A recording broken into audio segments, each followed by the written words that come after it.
Namaste, welcome to Sisreka's Kitchen. Today I am going to sing a birthday song in Sanskrit.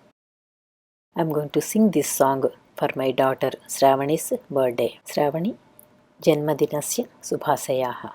This beautiful song has been written and composed by Swami Tejomayananda of Chinmaya Mission.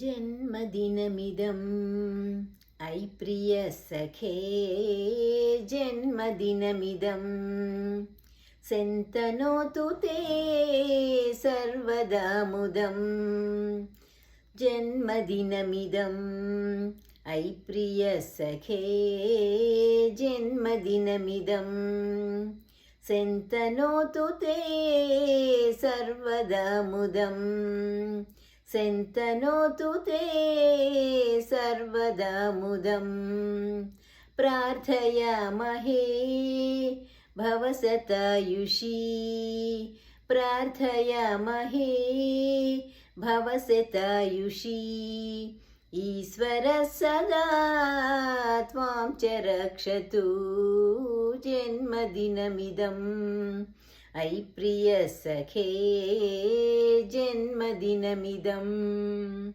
पुण्यकर्मणा कीर्तिमर्जया पुण्यकर्मणा कीर्तिमर्जया जीवनं तव भवतु सार्थकम् जीवनं तव भवतु सार्थकं जन्मदिनमिदम् ऐ प्रियसखे जन्मदिनमिदं जन्मदिनमिदं जन्मदिनमिदम्